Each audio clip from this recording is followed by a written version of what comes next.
नमस्कार मेरे प्यारे भाइयों, मैं हूं अनुज और आप सुन रहे हैं आज की हॉरर कहानी, वो भी मेरी जुबानी। आज का हॉरर पॉडकास्ट एक ट्रक ड्राइवर की है जिनका नाम शमशेर है। तो चलिए अब यह कहानी शमशेर के नजरिए से सुनते हैं। लेकिन उससे पहले आप लोगों से एक शिकायत है। आप लोग स्टोरी को पूरा सुनते हैं लेकिन लाइक नहीं करते। इस बार आप लोगों से मैंने बहुत उम्मीद लगाई है कि आप लोग अब की बार वीडियो को लाइक भी करेंगे और चैनल को सब्सक्राइब करके अपना सपोर्ट जरूर दिखाएंगे। और अगर आप लोगों के पास कोई हॉरर स्टोरी हो तो मैंने अपना व्हाट्सएप नंबर डिस्क्रिप्शन में दिया है, उस पर जरूर भेजे। तो अब ज्यादा समय नहीं लेते, चलिए कहानी की शुरुआत करते हैं। दोस्तों, मेरा नाम शमशेर है और मैं गुजरात के एक छोटे से कस्बे से ताल्लुक रखता हूँ। मैं पिछले कई सालों से ट्रक चलाने का काम कर रहा हूँ। इस दौरान मैंने कई तरह के सफर किए हैं, कई तरह के रास्ते देखे हैं और कई तरह के अनुभव भी हुए हैं। लेकिन आज जो कहानी मैं आपको सुनाने जा रहा हूं वो मेरे जीवन की सबसे डरावनी घटना है। यह घटना ऐसी थी जिसने मेरी सोचने समझने की क्षमता पर सवाल खड़ा कर दिया। अब आप लोग सोच रहे होंगे कि भला एक ट्रक ड्राइवर को क्या डरावना अनुभव हो सकता है। आखिर ट्रक ड्राइवरों की जिंदगी तो हमेशा सड़कों पर ही गुजरती है और सड़कों पर डर जैसी कोई चीज नहीं होती। लेकिन यकीन मानिए, सड़कों पर ऐसी बहुत सी चीजें होती हैं जो आंखों से दिखती तो हैं लेकिन असल में उनका कोई अस्तित्व नहीं होता। और जब आप उनके जाल में फंसते हैं तब समझ में आता है कि असली डर क्या होता है। यह घटना करीब 8 साल पहले की है, जब मैं गुजरात से जम्मू कश्मीर के लिए एक सामान की डिलीवरी लेकर जा रहा था। यह सफर लंबा था लेकिन मेरे लिए यह कोई नई बात नहीं थी। मैंने इससे भी लंबे सफर किए थे। उस समय मेरी कंपनी ने मुझे जो ट्रक दिया था वो अच्छा खासा मजबूत था। उसके टायर नए थे, ब्रेकिंग सिस्टम बढ़िया था और सबसे जरूरी बात, इंजन एकदम दमदार था। कुल मिलाकर सफर के लिहाज से कोई दिक्कत नहीं थी। मेरे साथ इस सफर पर मेरा खलासी शमशेर भी था।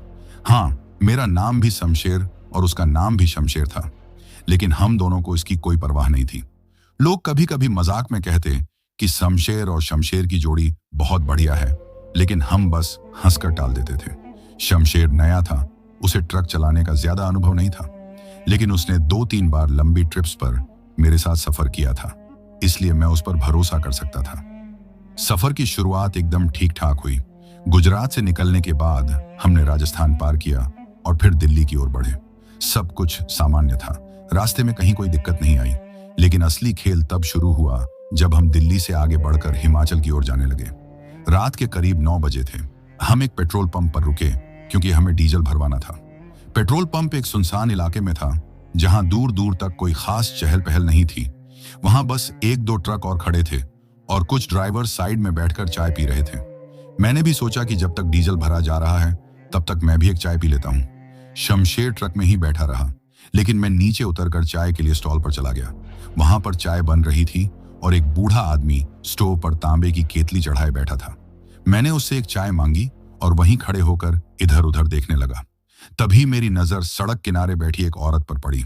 वह औरत एक छोटे से लड़के के साथ बैठी थी और अपने हाथों से कोई खाना खा रही थी।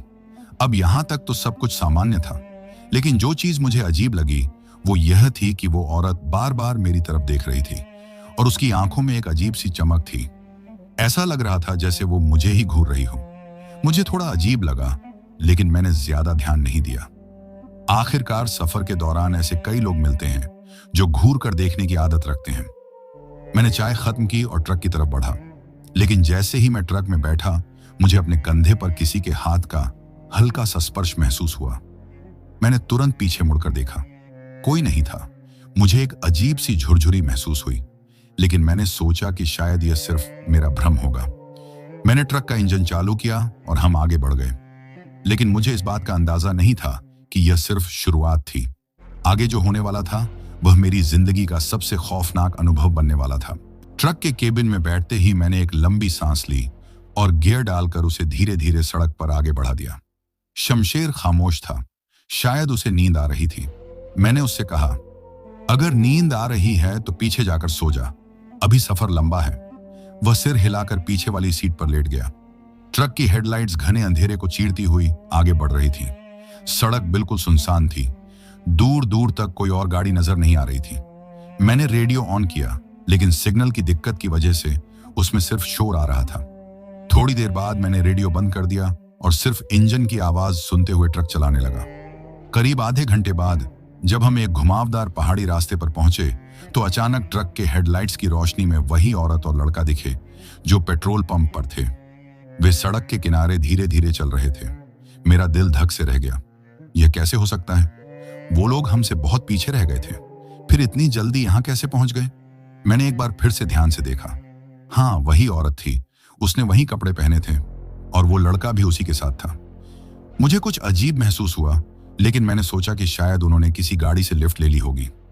ऐसा भी हो सकता है कि कोई दूसरी औरत और लड़का हो जो उनसे मिलते जुलते दिख रहे हों। लेकिन जैसे ही मैं उनके करीब पहुंचा, औरत ने धीरे से अपना सिर घुमाया और मेरी तरफ देखा। उसकी आंखें एकदम चमक रही थीं। वो हल्के से मुस्कुराई। उसकी मुस्कुराहट देखकर मेरे रोंगटे खड़े हो गए। वो हंसी नहीं थी, वो किसी का मजाक उड़ाने वाली मुस्कान भी नहीं थी। वो कुछ और ही थी, कुछ ऐसा जो मैं समझ नहीं पा रहा था। मेरे अंदर एक अजीब सी बेचैनी होने लगी। मैंने ट्रक की स्पीड थोड़ा बढ़ा दी और उन दोनों को पीछे छोड़ दिया। शायद मेरा वहम है, मैंने खुद को समझाने की कोशिश की। लेकिन कुछ मिनटों के बाद जब मैंने रियर व्यू मिरर में देखा तो मेरी सांसें रुक गईं। वे दोनों अब भी वहीं थे, लेकिन इस बार वो ट्रक के ठीक पीछे चल रहे थे। यह नामुमकिन है। मैंने स्पीड और बढ़ा दी, लेकिन कुछ ही सेकंड बाद जब मैंने फिर से मिरर में देखा तो वो अब भी उतनी ही दूरी पर थे। जैसे जैसे मैं आगे बढ़ रहा था, उनका हाव भाव भी बदलता जा रहा था। अब वो सामान्य तरीके से नहीं चल रहे थे। अब उनका चलने का तरीका थोड़ा अजीब हो गया था, जैसे कोई इंसान नहीं बल्कि कोई परछाई हो जो सिर्फ दिखती है लेकिन असल में चलती नहीं। मेरी उंगलियां स्टीयरिंग व्हील पर जम गईं। दिल की धड़कनें तेज हो गईं। शमशेर, मैंने घबराकर अपने साथी को जगाने के लिए आवाज दी, लेकिन जैसे ही मैंने उसकी तरफ देखा मेरे शरीर का खून ठंडा पड़ गया। शमशेर एकदम शांत पड़ा था। उसकी आंखें खुली थीं, लेकिन उनमें कोई हरकत नहीं थी। शमशेर, मैंने उसे झकझोरा। उसके शरीर में कोई हलचल नहीं हुई। मैंने ब्रेक लगाने की सोची, लेकिन अचानक मेरे सामने सड़क पर कुछ ऐसा दिखा जिसने मेरी रीढ़ में ठंडी लहर दौड़ा दी। वही औरत और लड़का अब सड़क के बीचों बीच खड़े थे और उनकी आंखें अब पहले से भी ज्यादा चमक रही थीं। ट्रक की हेडलाइट सीधी उन दोनों पर पड़ रही थी। औरत और लड़का सड़क के बीचों बीच खड़े थे, बिल्कुल स्थिर। उनकी आंखों में वही अजीब सी चमक थी जो मेरी रूह कंपा रही थी। मेरी उंगलियां स्टीयरिंग व्हील पर कस गईं। ब्रेक मारने के अलावा मेरे पास कोई चारा नहीं था। धत्ता! मैंने गुस्से और डर के मिले जुले भाव से झटके में ब्रेक दबाया। ट्रक की टायरें सड़क से रगड़ खाकर चीख उठी। मेरे पूरे शरीर में झटके से सनसनी दौड़ गई। ट्रक का पिछला हिस्सा हल्का सा बाईं तरफ मुड़ गया, लेकिन मैंने किसी तरह उसे संतुलित कर लिया। ट्रक रुक चुका था। सामने सड़क के ठीक बीच में वो दोनों अब भी खड़े थे। मैंने हड़बड़ाकर अपने बगल में बैठे शमशेर की तरफ देखा। वो अब भी वैसी ही हालत में था, आंखें खुली लेकिन कोई प्रतिक्रिया नहीं। शमशेर! मैंने उसे जोर से झकझोरा। वो हिला तक नहीं। मेरा दिल जोर जोर से धड़कने लगा। ट्रक के आगे सड़क पर नजर दौड़ाई तो मेरे होश उड़ गए। वो दोनों अब ट्रक के ठीक सामने खड़े नहीं थे, वो गायब हो चुके थे। क्या बकवास है ये? मैंने खुद से बुदबुदाया। सड़क सूनी पड़ी थी, न कोई औरत न कोई लड़का। मैंने तुरंत ट्रक का गियर बदला और दोबारा चलाने के लिए एक्सीलेटर दबाया, लेकिन ट्रक स्टार्ट ही नहीं हुआ। अबे ये क्या हो गया? इंजन चालू करने की हर कोशिश बेकार रही। तभी मुझे एक आवाज सुनाई दी, हल्की फुसफुसाहट जैसी, कहीं बहुत पास से। तुम नहीं बचोगे। यह एक औरत की आवाज थी और वह इतनी ठंडी और भयानक थी कि मेरे रोंगटे खड़े हो गए। मैंने जल्दी से अपने दाएं तरफ की खिड़की से बाहर झांका और मेरा पूरा शरीर सुन्न हो गया। वही औरत ट्रक के एकदम पास खड़ी थी। एक हाथ से उसने ट्रक की खिड़की का किनारा पकड़ रखा था और दूसरी तरफ लड़का अब मेरी ओर देख रहा था, लेकिन उसका चेहरा किसी इंसान का नहीं था। वो पूरा काला पड़ चुका था। आंखों की जगह दो खाली गड्ढे थे और उसका मुंह इतना चौड़ा हो चुका था कि ऐसा लग रहा था जैसे उसका चेहरा दो हिस्सों में फट जाएगा। मैं चीख भी नहीं पाया। उसने धीरे धीरे अपना सिर झुकाया और खिड़की के अंदर झांकने लगा। उसके सूखे फटे होंठ हिले। अब तुम हमारे साथ चलोगे? मेरी सांसें अटक गईं। तभी अचानक शमशेर के शरीर में हरकत हुई। वो एक झटके में उठा और जोर से चीख पड़ा, भाई ताबीज ताबीज। फिर मुझे याद आया, मेरी माँ ने हमेशा कहा था कि ट्रक में सफर के दौरान हनुमान जी का ताबीज रखना चाहिए। मैंने झट से अपने गले की चेन पकड़ी। ताबीज वहीं था, लेकिन जैसे ही मैंने उसे मुट्ठी में दबाया, वो औरत अचानक पीछे हट गई।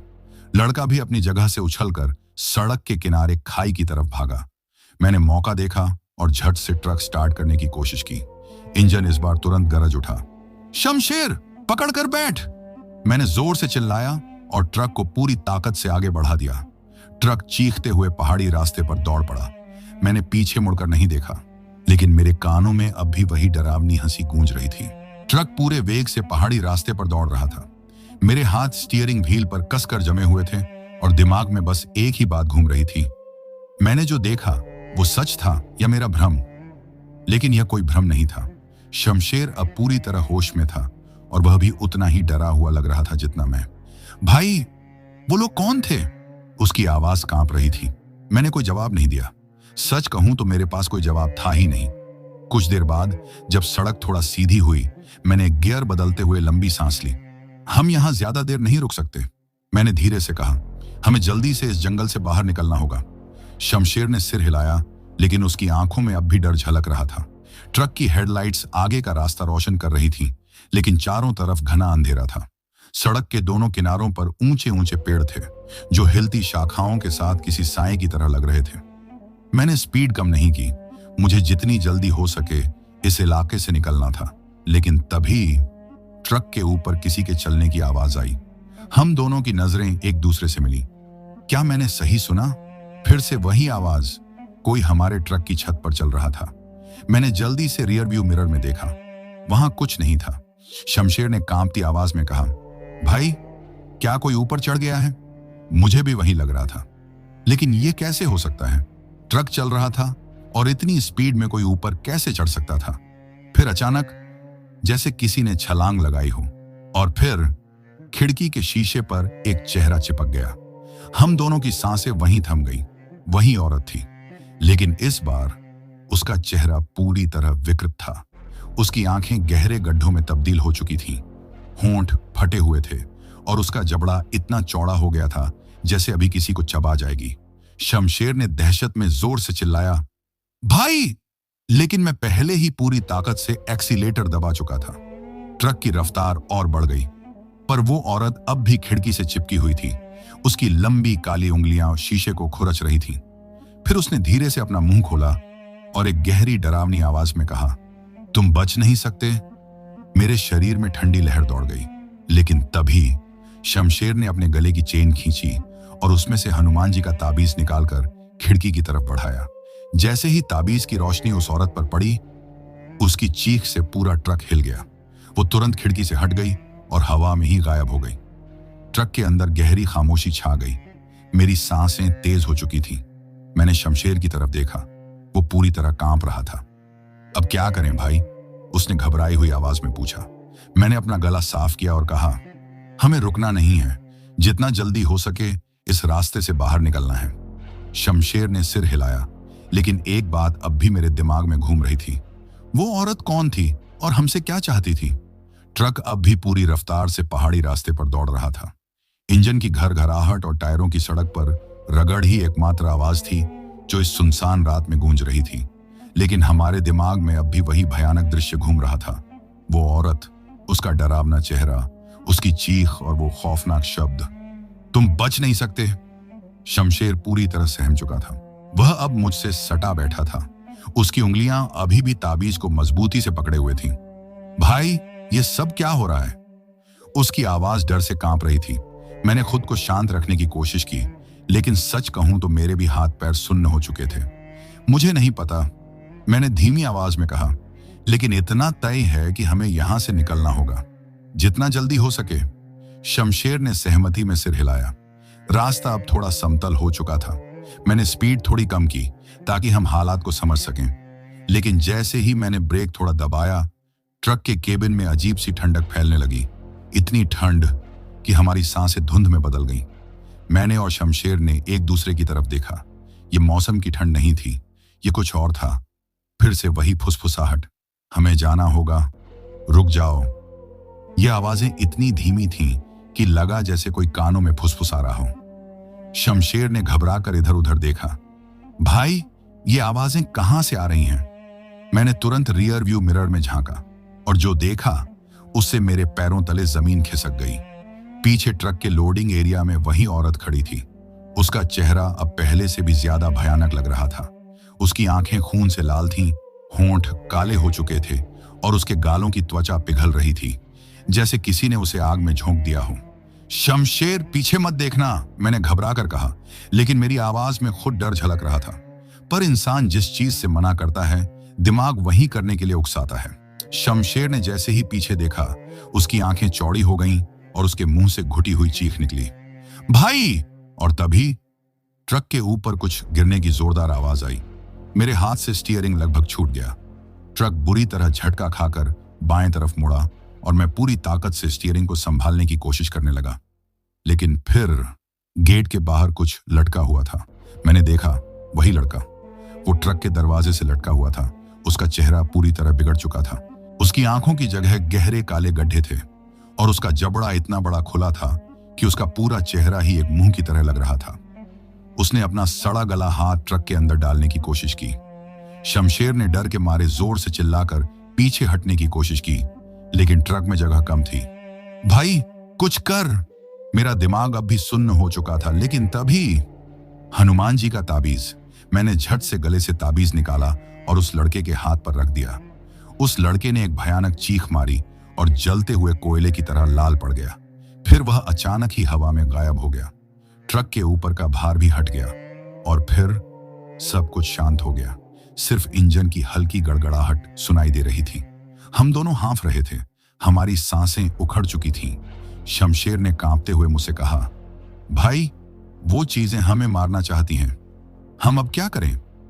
मैंने अपनी सूखी होंठों को गीला किया और धीरे से कहा, हमें इस रास्ते से जल्दी निकलना होगा और हमें किसी से मदद लेनी होगी। शमशेर ने सिर हिलाया, लेकिन एक सवाल अब भी मेरे दिमाग में घूम रहा था। वो कौन थी और उन्होंने हमें ही क्यों चुना? ट्रक अंधेरी सड़क पर दौड़ता जा रहा था, लेकिन अब मेरे हाथ स्टीयरिंग पर कांप रहे थे। पूरे शरीर में ठंडक दौड़ रही थी। शमशेर की हालत मुझसे भी बुरी थी। वह अब भी ताबीज को कसकर पकड़े हुए था। उसकी उंगलियां पसीने से भीग चुकी थीं। भाई, अब हम क्या करेंगे? उसकी आवाज कांप रही थी। मैंने गहरी सांस ली। बस चलते रहेंगे। लेकिन सच कहूं तो मुझे खुद नहीं पता था कि अब आगे क्या होने वाला था। रास्ता अब भी सुनसान था। ट्रक की हेडलाइट्स केवल उतनी ही दूरी तक रोशनी कर रही थीं जितनी तक हमारी नजरें पहुंच सकती थीं। उसके आगे सब कुछ घना अंधेरा था। मैंने साइड मिरर में झांका। पीछे कुछ नहीं था। शायद हम बच गए। लेकिन तभी ट्रक का हॉर्न अपने आप बजने लगा। आवाज इतनी तेज थी कि हमारे कान सुन्न पड़ गए। भाई, ये क्या हो रहा है? शमशेर चीख पड़ा। ट्रक की हेडलाइट्स भी झपकने लगी। नहीं, ये फिर से शुरू हो रहा है। मैंने जोर से हॉर्न के वायर निकालने की कोशिश की, लेकिन वो रुक ही नहीं रहा था। फिर अचानक से ट्रक का इंजन बंद हो गया। चारों तरफ अंधेरा छा गया। अब बचे नहीं। यह ख्याल मेरे दिमाग में बिजली की तरह दौड़ा। शमशेर मुझसे लिपटने जैसा हो गया। भाई, अब क्या करें?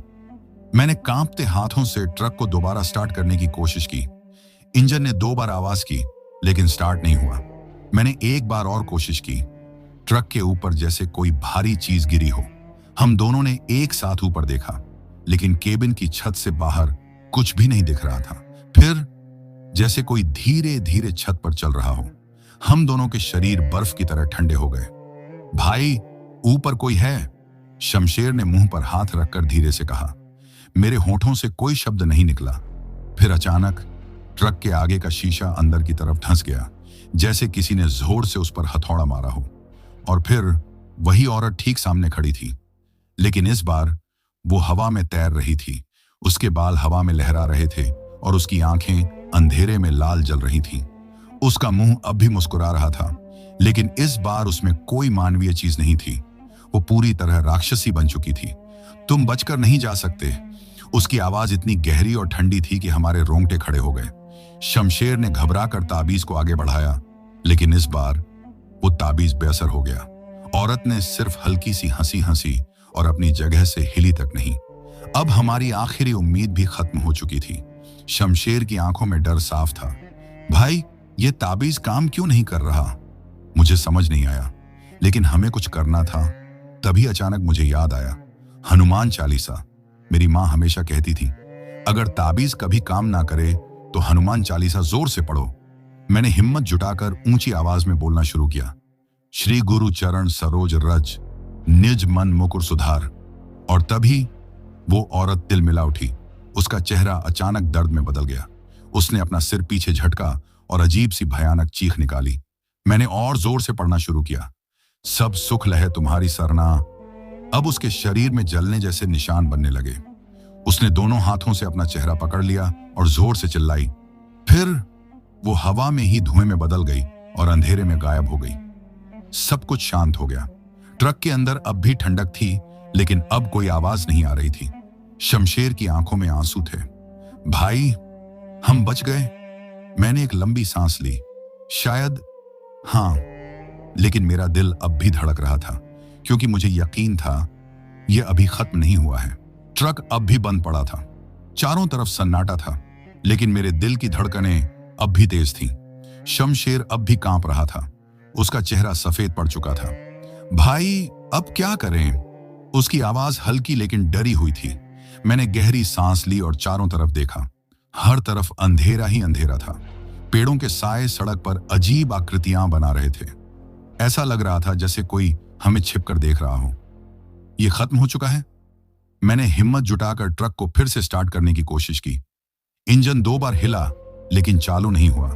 फिर ट्रक के अंदर लाइट अपने आप ऑन हो गई। शमशेर झटके से पीछे हटा। भाई, ये क्या हो रहा है? मैंने कुछ नहीं कहा, बस धीरे से गियर में हाथ रखा और एक और बार स्टार्ट करने की कोशिश की। इंजन गरज उठा और ट्रक आखिरकार चालू हो गया। शुक्र है, शमशेर ने राहत की सांस ली। मैंने एक्सीलेटर दबाया और ट्रक को आगे बढ़ा दिया। लेकिन कुछ ही सेकंड बाद सामने सड़क के बीचों बीच एक परछाई खड़ी थी। मेरे हाथ स्टीयरिंग पर जम गए। वही औरत थी, लेकिन इस बार वो अकेली नहीं थी। उसके पीछे कई और परछाइयां थीं। सबकी आंखें जल रही थीं। औरत ने हल्की हंसी हंसी और धीरे धीरे आगे बढ़ने लगी। शमशेर ने कांपती आवाज में कहा, भाई, ये कौन लोग हैं? मैंने जवाब नहीं दिया। मेरा दिमाग अब पूरी तरह सुन्न हो चुका था। हम यहां से बचकर नहीं निकल सकते। ये ख्याल बिजली की तरह मेरे दिमाग में कौंधा। लेकिन फिर अचानक मेरे गले की चेन में बंधा ताबीज हल्की गर्मी देने लगा। मैंने तुरंत समझ लिया, हमें यहां से निकलना होगा अभी। मैंने गहरी सांस ली और ट्रक की स्पीड और बढ़ा दी। भाई, तू क्या कर रहा है? शमशेर चीख पड़ा। मैंने पूरा एक्सीलेटर दबा दिया। ट्रक अब पूरी रफ्तार से उन परछाइयों की ओर बढ़ रहा था, और जैसे ही ट्रक उनके करीब पहुंचा, वो सब एक झटके में हवा में गायब हो गए। ट्रक सड़क पर बिना किसी बाधा के आगे बढ़ गया। मैंने पीछे मुड़कर देखा। वहां अब कुछ भी नहीं था, बस वही घना अंधेरा और सन्नाटा। शमशेर अब भी हाँफ रहा था। भाई, क्या हम बच गए? मैंने कुछ नहीं कहा, क्योंकि मुझे अब भी लग रहा था यह अभी खत्म नहीं हुआ है। ट्रक अब भी पूरी रफ्तार से पहाड़ी रास्ते पर दौड़ रहा था। इंजन की घरघराहट और टायरों की आवाजें ही सन्नाटे को तोड़ रही थी, लेकिन मेरे अंदर अब भी बेचैनी थी। क्या वाकई हम बच गए? शमशेर अब भी कांप रहा था। उसने अपने गले में पड़े ताबीज को कसकर पकड़ रखा था, जैसे वो ही उसकी आखिरी उम्मीद हो। भाई, वो सब लोग कहां गए? उसकी आवाज हल्की लेकिन डरी हुई थी। मैंने कोई जवाब नहीं दिया। सच कहूं तो मुझे खुद नहीं पता था कि वो सब सच में गायब हो चुके थे, या फिर तभी अचानक ट्रक का स्टीयरिंग अपने आप घूमने लगा। भाई, शमशेर चीख पड़ा। मैंने पूरी ताकत से स्टीयरिंग को संभालने की कोशिश की, लेकिन वो किसी और ताकत के वश में था। ट्रक दाईं ओर मुड़ने लगा, सीधा पहाड़ी खाई की तरफ। नहीं, मैंने जोर से स्टीयरिंग को घुमाया, लेकिन ट्रक अब मेरी पकड़ में नहीं था। फिर ट्रक झटके से रुक गया। इंजन अब भी चालू था, लेकिन ट्रक आगे नहीं बढ़ रहा था। हम दोनों सांसें रोके बैठे थे। मैंने धीरे धीरे सामने देखा। सामने सड़क के किनारे वही औरत खड़ी थी, लेकिन इस बार उसके हाथ में एक आदमी का कटा हुआ सिर था। मेरा खून जम गया। उसकी लाल जलती आंखें सीधे मेरी ओर थीं। फिर उसने धीरे से मुंह खोला। अब तुम बच नहीं सकते। शमशेर ने घबराकर ताबीज आगे बढ़ाया, लेकिन इस बार ताबीज बेअसर था। औरत ने हल्की हंसी हंसी और आगे बढ़ने लगी। भाई, अब क्या करें? शमशेर की आवाज अब लगभग रोने जैसी थी। मैंने एक ही चीज सोची, हनुमान चालीसा।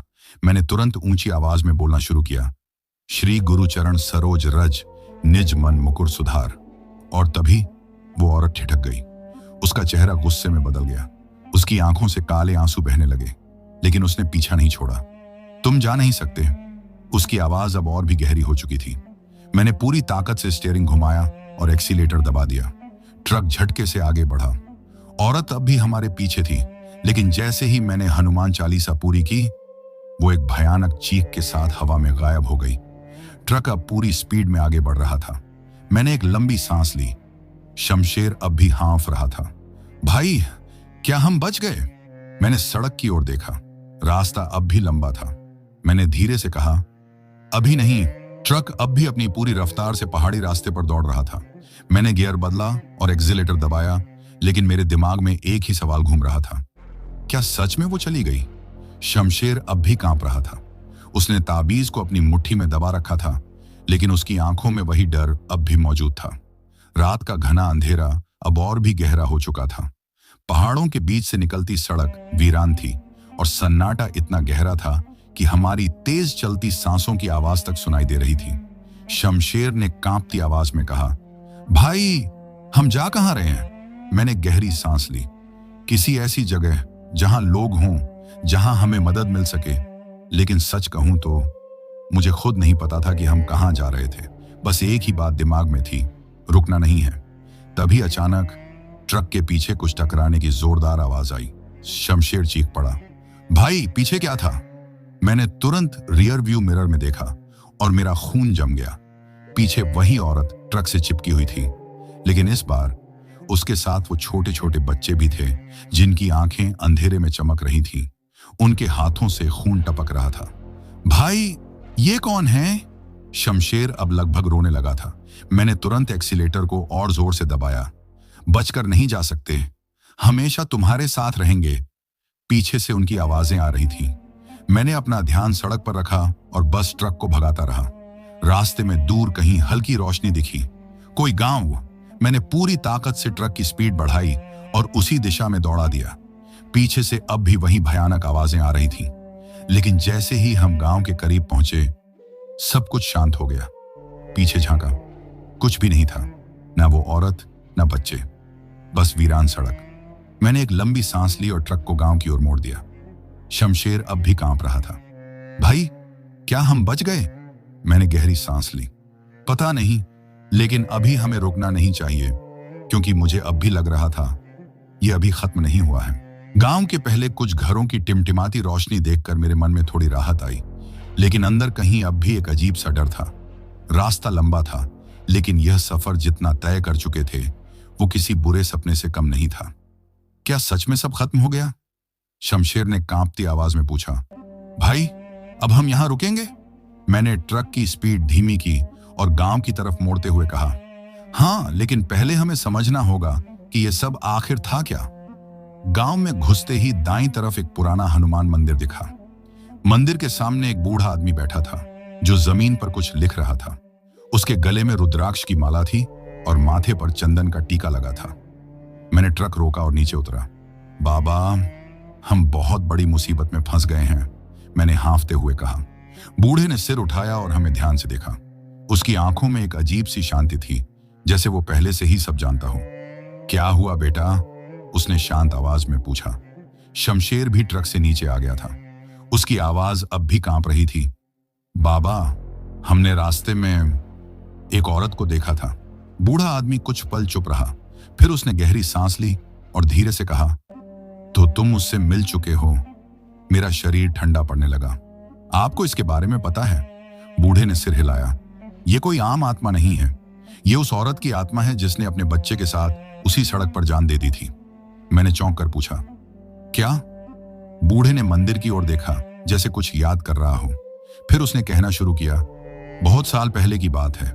इस गांव के पास एक औरत अपने छोटे बेटे के साथ रहती थी। उसका पति भी उसके साथ रहता था, लेकिन एक रात किसी शराबी ड्राइवर ने उसे कुचल दिया। उसके बाद औरत पर दुखों का पहाड़ टूट पड़ा। गरीबी, तंगहाली और लोगों की बेरुखी ने उसे तोड़ दिया।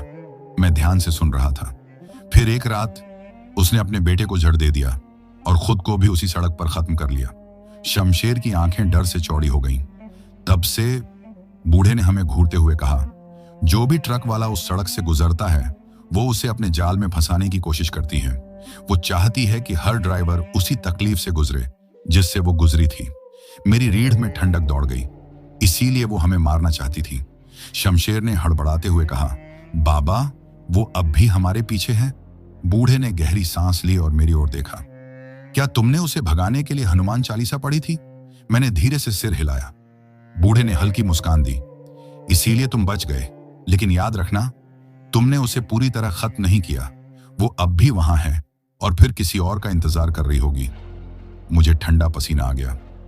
अब हमें क्या करना चाहिए बाबा? मैंने डरते हुए पूछा। बूढ़े ने अपनी जेब से एक छोटा सा ताबीज निकाला और मेरे हाथ में रख दिया। इसे अपने ट्रक में टांग दो और आगे से उस सड़क पर जाते समय कभी उसका नाम मत लेना। मैंने ताबीज को कसकर पकड़ लिया। शमशेर ने राहत की सांस ली, लेकिन उसके चेहरे पर अब भी डर साफ झलक रहा था। मैंने बूढ़े के पैर छुए और वापस ट्रक में आ गया। हम दोनों थके और सहमे हुए थे, लेकिन कम से कम अब हमें सच का पता चल चुका था। मैंने धीरे से ट्रक स्टार्ट किया और गांव से बाहर की ओर बढ़ा, लेकिन जैसे ही मैंने साइड मिरर में झांका, मेरे हाथ ठंडे पड़ गए। गांव के बाहर सड़क के किनारे वही औरत खड़ी थी और उसकी लाल आंखें अब भी हमें घूर रही थीं। दोस्तों, ये कहानी यही खत्म हुई और जिन भाइयों ने अपना नाम कमेंट किया था, अब उनका नाम लेते हैं DK पटेल भाई, अपोंग नागा भाई नागालैंड से। और अगर आप लोग भी चाहते हैं कि आपका नाम वीडियो में लिया जाए तो अपना नाम और अपने शहर का नाम जरूर कमेंट करें। अगर आपको यह कहानी पसंद आई हो तो वीडियो को लाइक और चैनल को सब्सक्राइब करें ताकि और भी डरावनी कहानियां आप तक पहुंच सकें। अगली हॉरर कहानी किस टॉपिक पर चाहिए कमेंट में जरूर बताएं। कहानी को अंत तक सुनने के लिए दिल से धन्यवाद दोस्तों। आज के लिए बस इतना ही। मिलते हैं जल्द ही कुछ नई कहानियों के साथ। तब तक के लिए अपना ध्यान रखिए।